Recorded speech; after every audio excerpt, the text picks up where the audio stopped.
Fatsar ary naiditra amponja iandrimatoa Ravalson Aril Jean Didier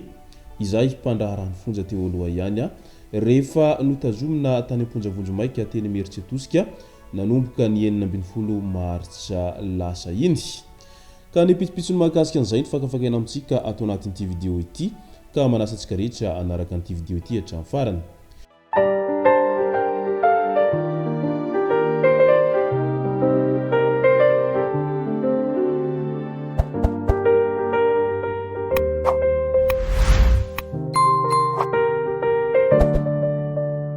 Ny tonga tsy miaraba hono namantesitra ka dia faly miaraba isika rehetra mpanaraka tsy tabaka ny chaîne ity tenako amin'ny androandroany ity arakin'izay efa natsipiko zay dia ny mahakasika ny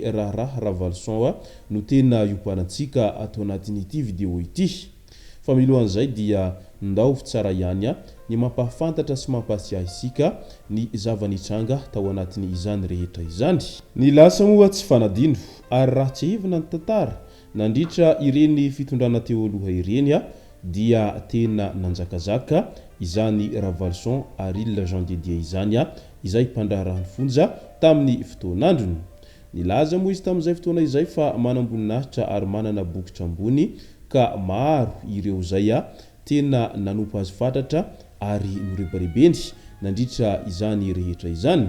Ene isika eto mantsy tsy hoe andeha nenjidresy na ihany koa andehanao hoe tsindrio fa lavo fa mitantara ny zavanisy sy ny iainan'izy ireo tao anatin'ny ireny fitondrana teo aloha ireny. Fa ny mahagaga ary mpametra-pantaninany maro ihany mandraky teny androany dia ny hoe fa nahoana ara no afaka niasa madiodio izy nandritra ireny fitondrana teo aloha ireny na dia tsy amin'ny ilay grady tokony isalorany aza no tena nirehariahany nandritra ireny fitondrana teo aloha ireny.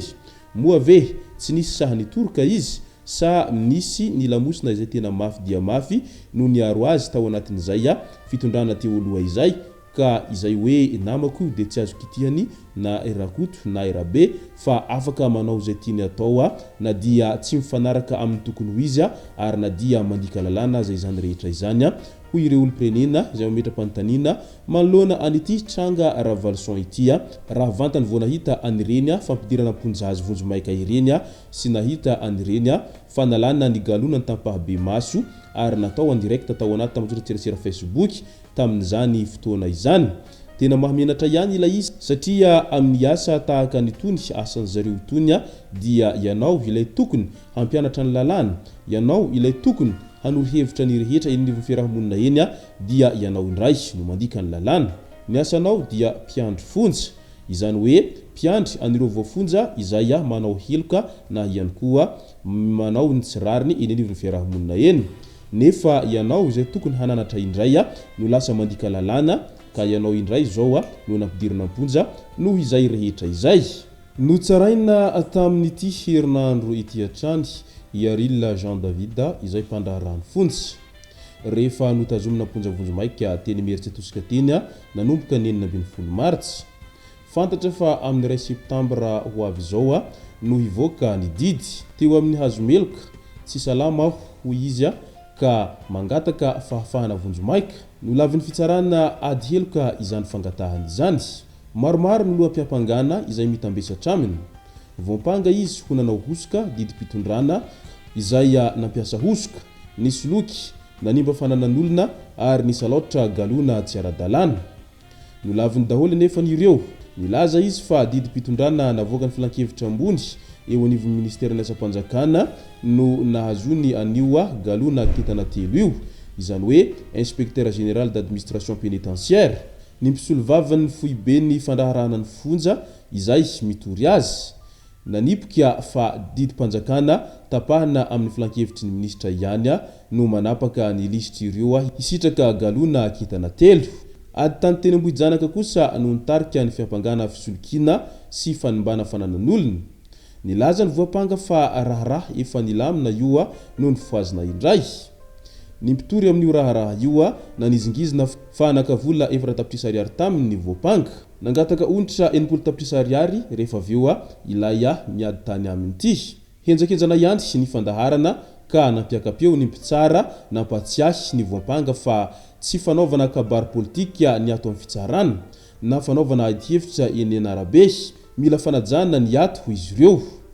Ny zava-nisy manko mipelipelika be ihany ny voapanga rehefa nanazava ary nanao taridresaka lava dia lava tsy namaly avy hatrany an'ireo fanontaniana izay apetraka aminy. Mety azo hamaritana ve izany fa ireo olona izay nahazo seza nandritra ireny fitondrana teo aloha ireny dia mety ho maro ihany ireo olona izay tahaka an'ity izay penitentiaire ity izay tsy maintsy nidoboka amponja izao noho ny fisalorana galona izay tsy tokony ho anazy ary mety maro ihany koa ireo izay nanao hosoka tao anatiny izany rehetra izany ka lasa nanjakazaka nandritra ireny fitondrana teo aloha ireny satria raha nitsikera ataon'olona mantsy manoloana an'ity raha ity amin'izao fotoana izao dia toy izao manaraka izao. Raha mbola olona nahazo seza teo amin'ny fitondrana teo aloha ho izy sasany dia tsy misy madio tanana izany na iray aza mba omeo anaran'olona madio tsy nanao ratsy tamin'ny andro teo alohany raha misy any ho iny sasany. Nampianarana tany amin'ny sekolin'ny mpandaharahany fonja ny fetra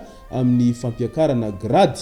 manadala olona fotsiny ho iny sasany ray manoloana an'ity tsikera atao amin'ity mpandaharahany fonja ity. Hanatra arak'izany foan'ireo izay minia manao lalandrinina foana izao nahazo any Ravaltera izao satria io mantsy tsy misy hijanona eo amin'ny fitondrana mandrakizay izany ka sao dia hoe hialokaloka ao anatin'ny fitondrana ao anatin'izay fitondrana mbola matanjaka izay